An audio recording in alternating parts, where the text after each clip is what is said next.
Hello નમસ્કાર, હું છું ભરત સર. મોટા ભાગના વિદ્યાર્થીઓ અને તમે પોતે પણ એક હોઈ શકો આમાં કે જેને સેક્શન એ ની અંદર સમસ્યા છે. બી, સી અને ડી તો મોટા ભાગના બાળકો સરસ રીતે કરી લેતા હોય છે કારણ કે જનરલ ઓપ્શન છે અને એની અંદર અમુક સવાલ ન આવડે તો પણ કોઈ ખાસ ફરક નથી પડતો. પણ જ્યારે સેક્શન એ ની વાત કરીએ તો 24 પ્રશ્નો છે અને 24 લખવાના છે. દરેક પ્રશ્નો ફરજિયાત છે, કોઈ સવાલ એક્સ્ટ્રા નથી.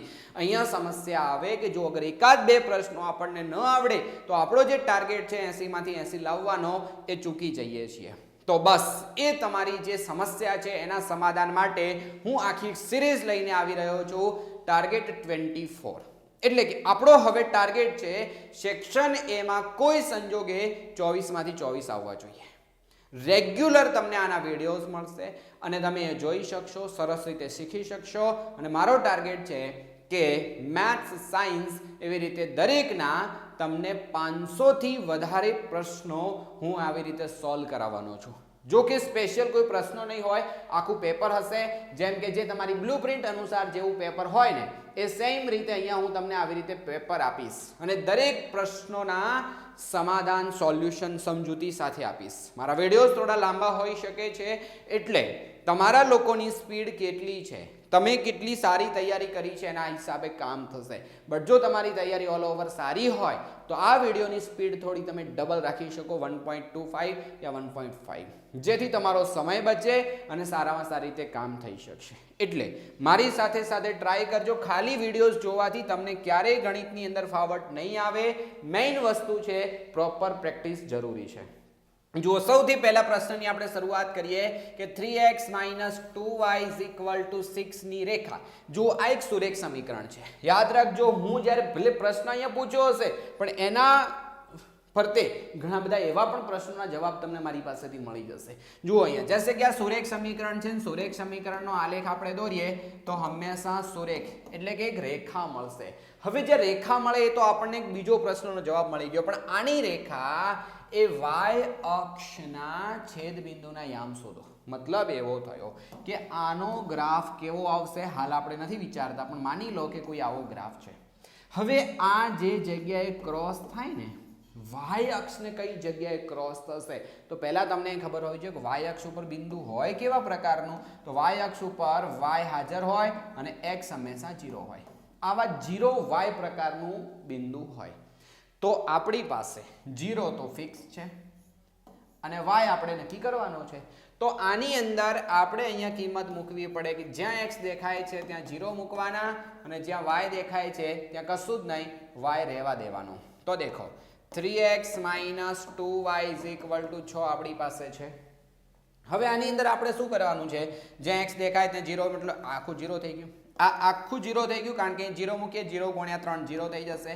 2y એનું કશું જ નહીં કરવાનું અને આટલું થઈ ગયું. આ 0 છે એટલે એને બી ભૂલી જાઓ. હવે આપણે y ને કરતા બનાવીએ તો આ -2 ને પકડીને સામે લઈ જઈએ તો ભાગાકારમાં જતા રહેશે. તો y ની કિંમત કેટલી થઈ ગઈ? -3.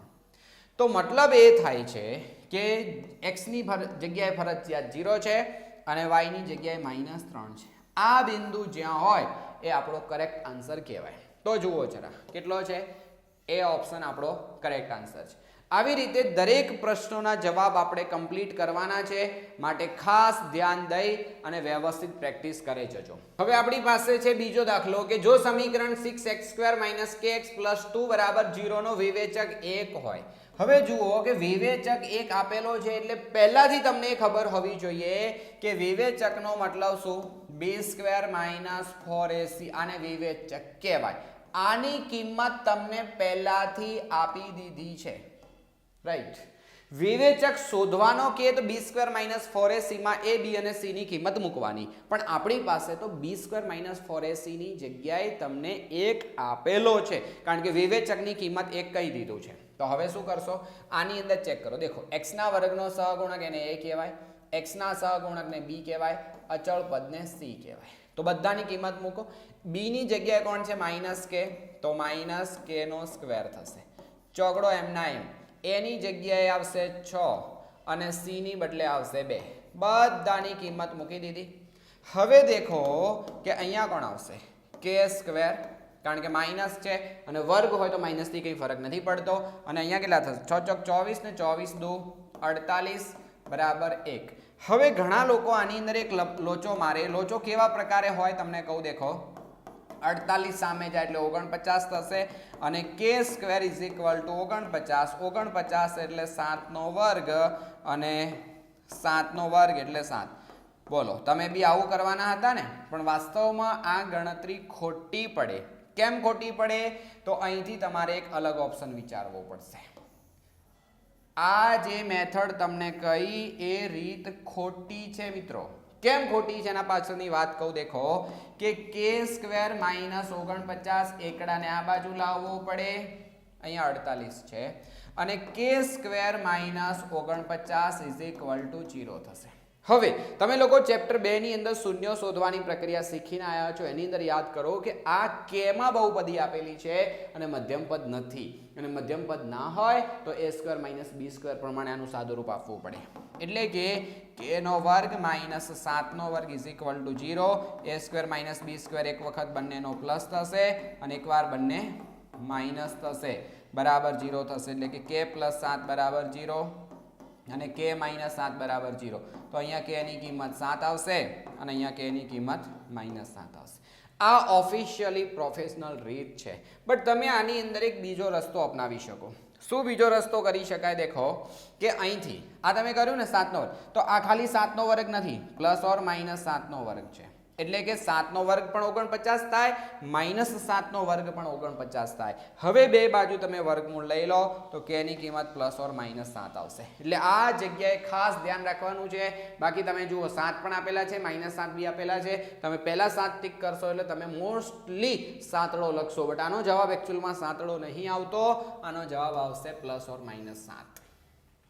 નેક્સ્ટ, સમાંતર શ્રેણીનો તફાવત, સામાન્ય તફાવત 5 અને શ્રેણીની અંદર a18 માઇનસ a13 નો જવાબ શું હશે? બહુ જ કામનું અને મોસ્ટ ઇમ્પોર્ટન્ટ એક સૂત્ર છે. આના આધારિત એક પ્રશ્ન હોવાના બહુ ચાન્સ છે. દેખો d is equal two am minus an અને ભાગાકારમાં m minus n.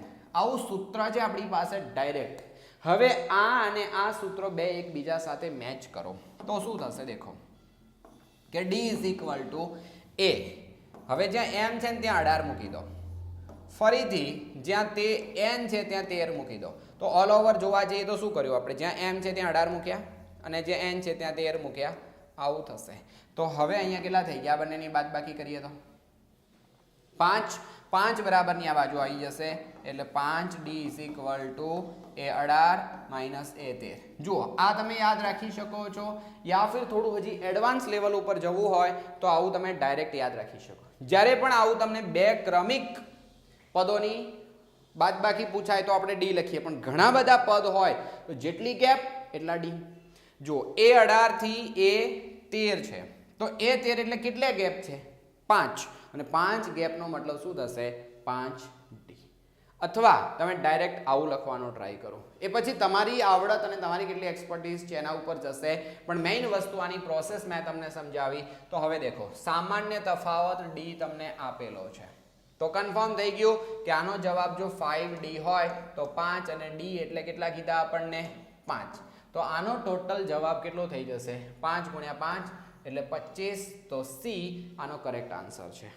Next, y અક્ષ બિંદુઓ a અને b ને જોડતા રેખાખંડનું ખાલી જગ્યા ગુણોત્તરમાં વિભાજન કરશે. હવે આવી પરિસ્થિતિમાં તમારે શું ધ્યાન રાખવું જોઈએ કે જ્યારે પણ કોઈ રેખાખંડ કયા ગુણોત્તરમાં વિભાજન કરશે તો એનું સૂત્ર શું છે? વિભાજન બિંદુના યામ. વિભાજન બિંદુના યામ શોધવાનું સૂત્ર શું હતું? યાદ કરો ફટાફટ. જો સૂત્ર લખતા તમને શીખવાડું. x1 આની અંદર તમારે જુગાડ કરવાની જરૂર છે. દેખો m1 m2 ભાગાકારમાં m1 plus m2, અહીંયા બી પ્લસ કરી દો. પછી અહીંયા m1 પ્લસ m2 અને અહીંયા m1 પ્લસ m2, આવું કરી દો.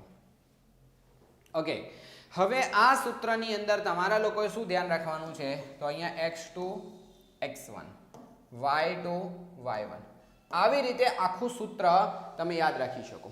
એના સિવાય જુઓ આ ખાસ કરીને સૂત્ર ક્યારે લખી શકાય? જ્યારે બિંદુઓના યામ શોધવા હોય. ડાયરેક્ટ ગુણોત્તર શોધવો હોય તો તમે આનાથી હજી એક એડવાન્સ લેવલ ઉપર બી કામ કરી શકો. અને એ સિમ્પલ છે, m1 ભાગ્યા m2 is equal two k લખવાનું. મતલબ એવું છે કે આ આખાને m2 વડે આપણે ભાગી દેવા પડે તો આપણું સમીકરણ શું બની જશે? kx2 પ્લસ x1 ભાગ્યા k પ્લસ 1 અને અહીંયા ky2 પ્લસ y1 અને k પ્લસ 1. હવે આની અંદર કિંમત મૂકવી પડે. દેખો આ x1 છે, આ y1 છે, આ x2 છે, આ y2 છે. કિંમત મૂકો એટલે આપણને ખબર પડી જશે. અને બીજું y અક્ષ કઈ જગ્યાએ ક્રોસ કરશે? y અક્ષનું યામ હંમેશા કેવા હોય? 0y.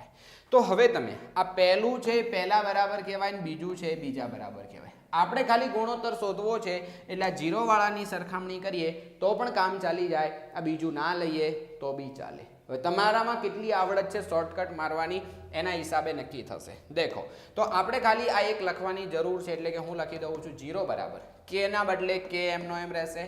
x2 ની જગ્યાએ કોણ દેખાય છે? a2. તો આપણે a2 અહીંયા લખી દઈએ વત્તા x1 એટલે કોણ છે? a1 કહેવાય અને ભાગાકારમાં k પ્લસ 1.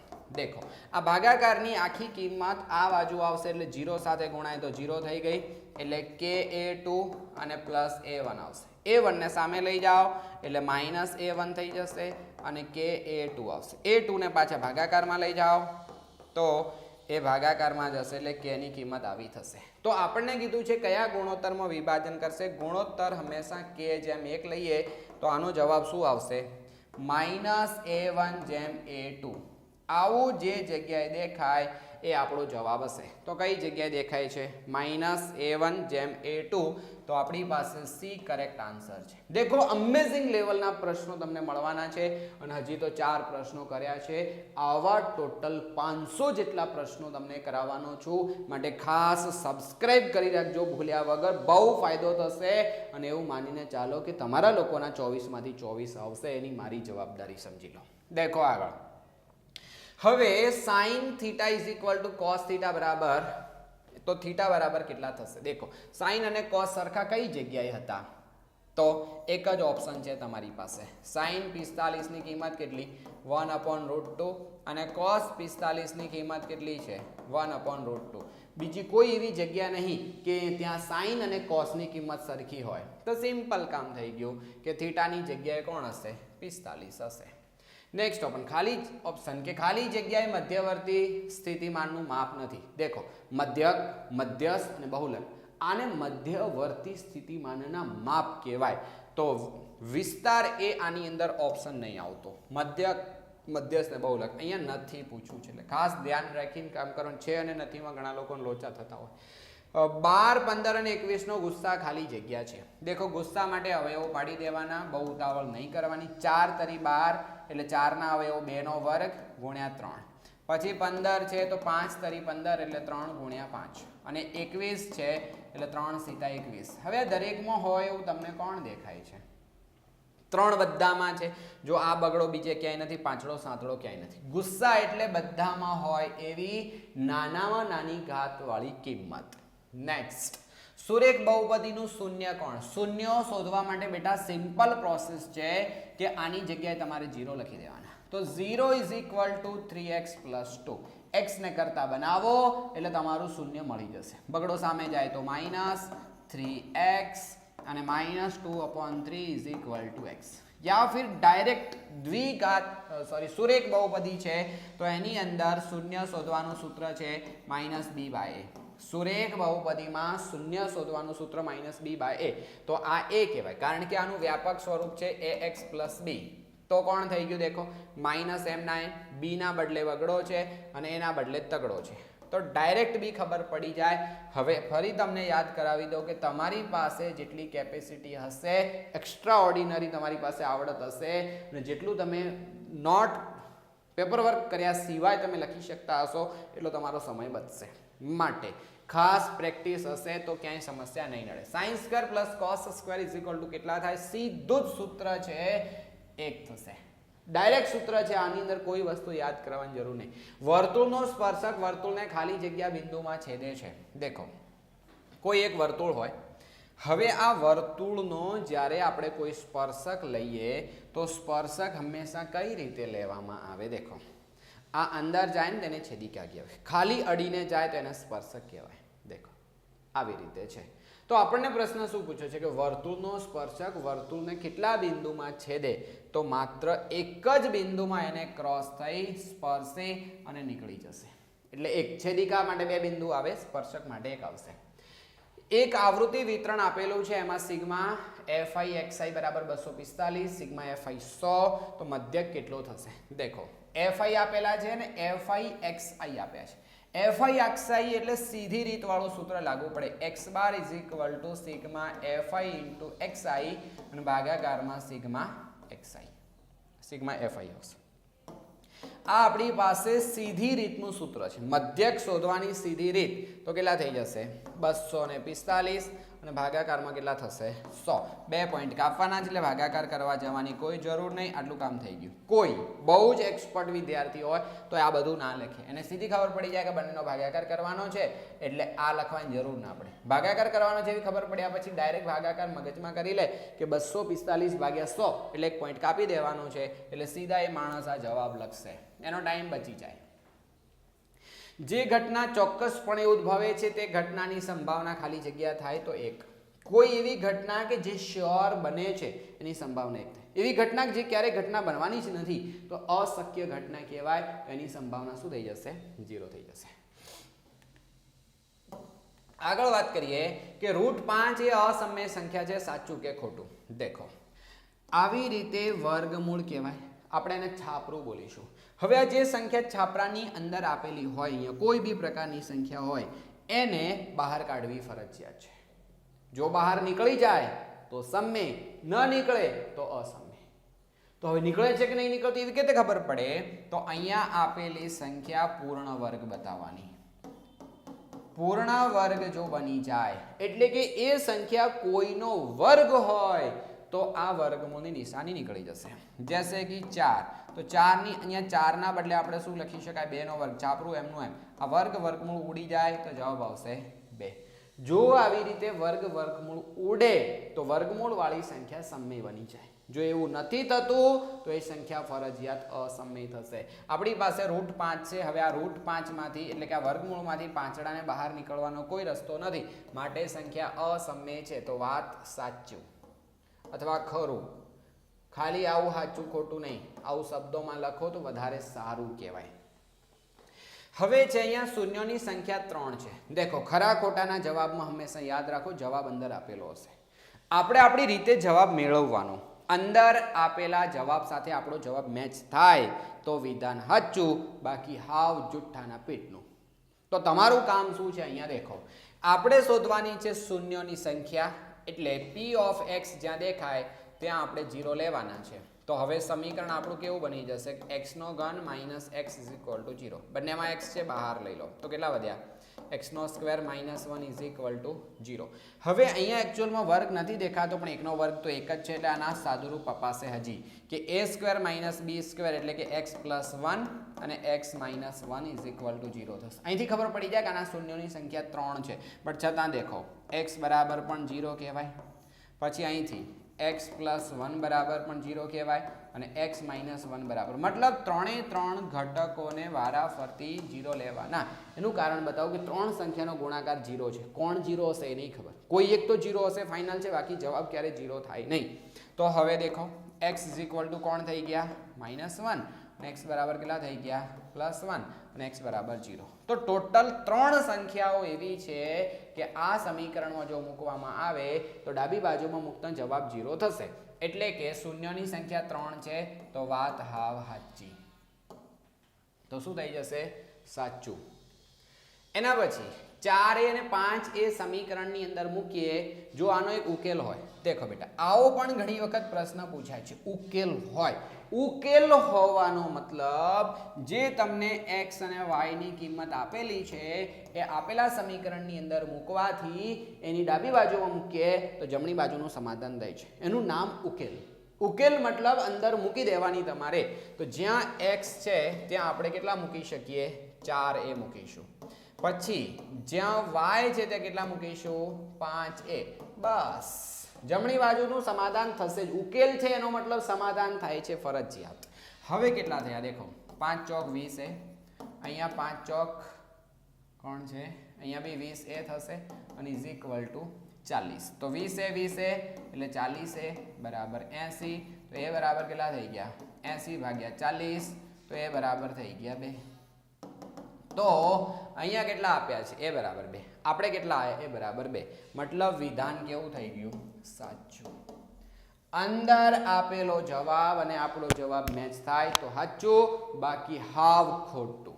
નેક્સ્ટ, કોઈ ઘટના a માટે p of a is equal to p of a બાર થાય તે શક્ય છે? દેખો અહીંયા કોઈ ઘટના પૂછ્યું છે. જો આની અંદર એમ કે ને દરેક ઘટના, તો આનો જવાબ બદલી જાય. કોઈ ઘટના માટે આવું શક્ય છે તો હા. કોઈ ઘટના માટે આવું શક્ય છે તો હા. પણ એમ કે દરેક ઘટના માટે આવું થાય તો વાત ખોટી. કોઈ ઘટના એટલે कुछ भी હોઈ શકે. जैसे कि p of a is equal to તમને કે 0.5, તો શું p of a બાર બરાબર 0.5 આવે કે ના આવે? તો હા. તો કોઈ એક સ્પેશિયલ વિભાગમાં આવું થઈ શકે, દરેક જગ્યાએ ના થાય. ઓકે, એટલે અહીંયા જો દરેક લખે તો આ વિધાન ખોટું થઈ જાય.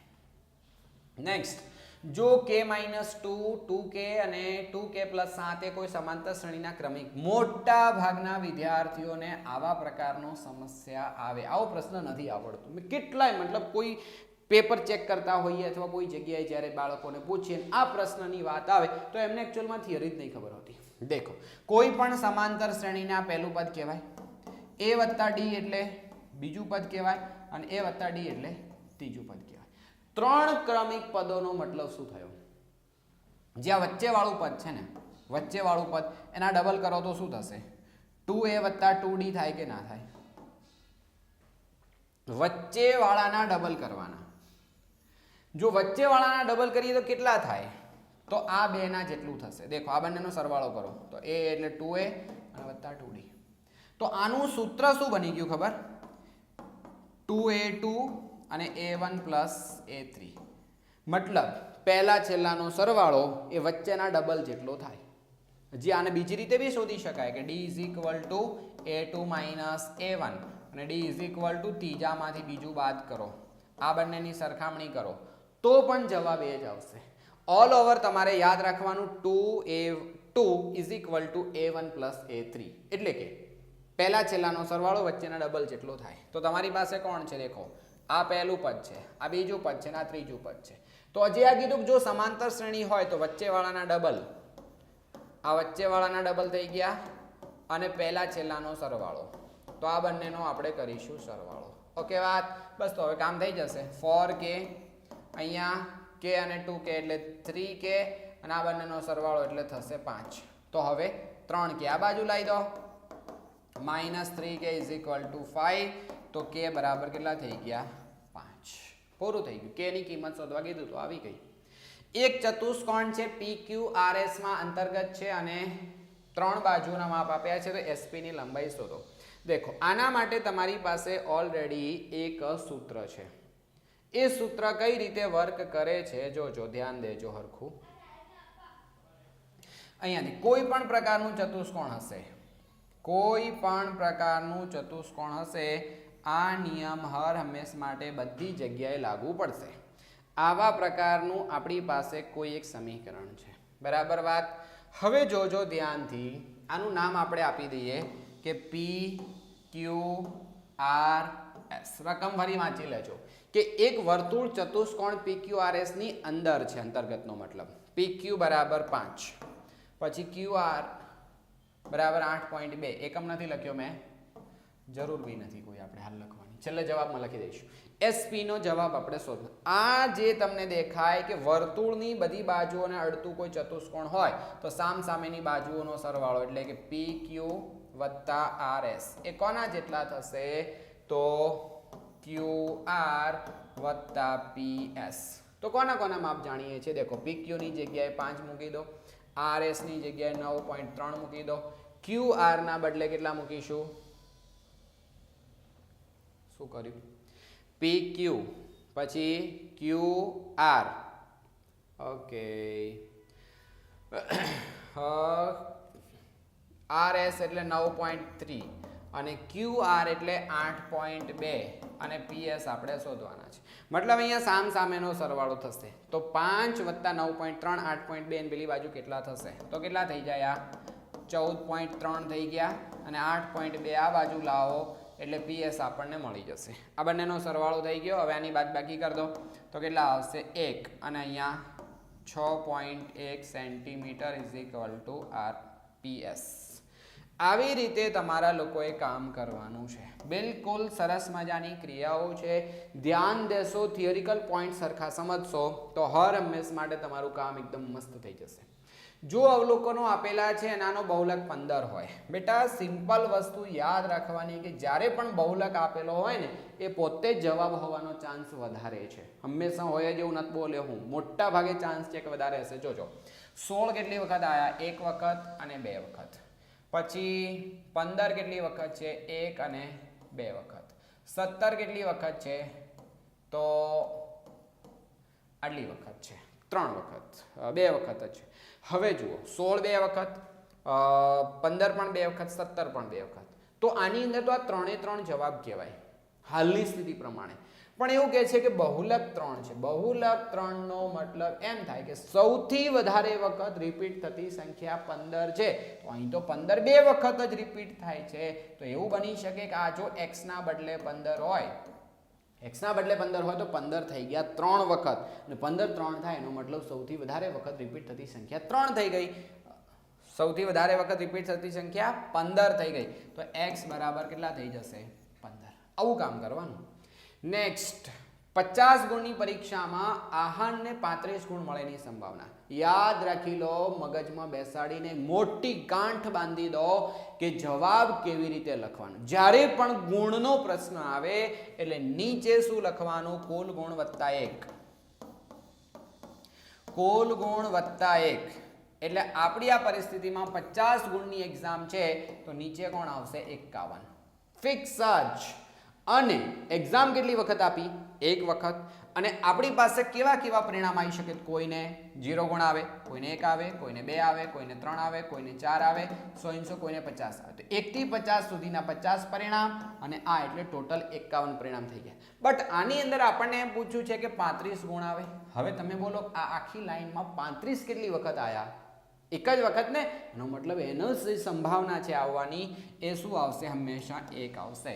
તો 1 ભાગ્યા 51. હવે આની અંદર તમને 80 માંથી 80 પૂછે, 50 માંથી 50 પૂછે, કોઈ બી રીતે પ્રશ્ન પૂછે તો એલર્ટ રહી અને જવાબ આપવાનો. છેદમાં હંમેશા કુલ ગુણ વત્તા 1. 25 ગુણની એક્ઝામ હોય તો 26, 80 ગુણની એક્ઝામ હોય તો 81, 100 ગુણની એક્ઝામ હોય તો 101.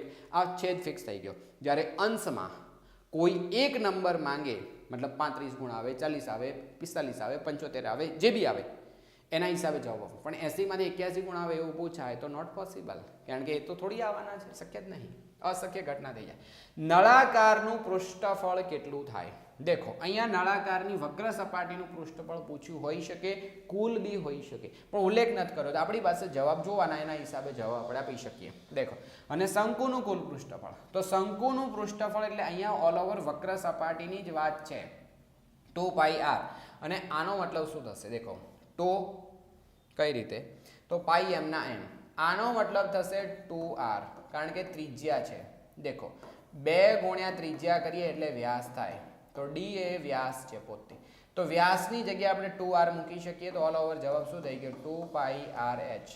તો આ થઈ ગયું આનું પૃષ્ઠફળ. જો ટોટલ હોતું તો બે બાજુ બે ઢાંકણા ફિટ કરવા પડે, અને આ તો શું છે? આટલું ઘનફળ છે અને આ બગડો તો હજી નવો છે, વધારાનું મૂકી દીધું. તો સૂત્રો ખાસ કરી લેજો, બહુ જ ફાયદો થશે. નેક્સ્ટ, થીટા ખૂણા વાળા વૃતાંશના ચાપની લંબાઈ કેટલી થાય? પહેલા તો ચાપ કહેવાય કોને? આવી રીતે એક વર્તુળ હોય અને આ જે વર્તુળની લંબાઈ છે આટલા ભાગની, એને ચાપ તરીકે ઓળખવામાં આવે છે. અને કેટલો હશે? તો આખાની લંબાઈ છે 2πr, વર્તુળના પરિઘની. બટ કેટલી હશે ખબર નહીં. તો 360 નો ખૂણો અને અમુક ખૂણે એટલે કે થીટા ખૂણે હશે. બે જ્યારે કેન્સલ કરો એટલે 180 થશે. πr થીટા ભાગ્યા 180 એ આનો જવાબ આવશે. સૂત્ર યાદ રાખી લેવાનું ડાયરેક્ટ. અને વર્તુળનો પરિઘ, તો વર્તુળના પરિઘનું સૂત્ર શું? 2πr. પણ અંદર તો ક્યાંય છે જ નહીં. તો લોકો એવું વિચારે કે બગડો લખવાનું ભૂલી ગયા છે. બગડો લખવાનું ભૂલી નહીં ગયા બેટા. અહીંયા બે વસ્તુ ભેગી કરવાની છે. પાઈ અને 2r એટલે d કહેવાય, પાઈ d. તો વર્તુળના પરિઘનું સૂત્ર શું થઈ જશે? પાઈ * d. તો ઓલ ઓવર મેં તમને અહીંયા આખા પેપરનું સેક્શન એનું સોલ્યુશન કરાવ્યું છે. જુઓ, હજી તમને કહી દઉં છું કે આવી આખી સિરીઝ ચાલશે, ડેલી ટુ ડેલી વિડીયોઝ આવશે અને તમે અમેઝિંગ તૈયારી કરી શકશો. માટે ખાસ સબસ્ક્રાઇબ કરી નોટિફિકેશન જરૂર ચાલુ કરી દેજો કે જેથી તમને આની લિંક રેગ્યુલર નોટિફિકેશન આવે અને તમે એ જોઈ શકો અને તમારી અમેઝિંગ તૈયારી કરી શકો. ફાયદો થશે એની ફાઇનલ ગેરંટી છે, કારણ કે મેં તમારા ટાર્ગેટ 24ની ગેરંટી લીધી છે કે તમને 24માંથી 24 અપાવીશ અને એના માટે સુપર લેવલના પ્રશ્નો હું લઈને આવીશ, આખા પેપર લઈને આવીશ, જેથી તમારા લોકોની સરસ તૈયારી થઈ જશે. તો હા, રેગ્યુલર સિરીઝ જોતા રહેજો અને આપણે મળીએ નવા વિડીયોમાં. Thank you, bye bye.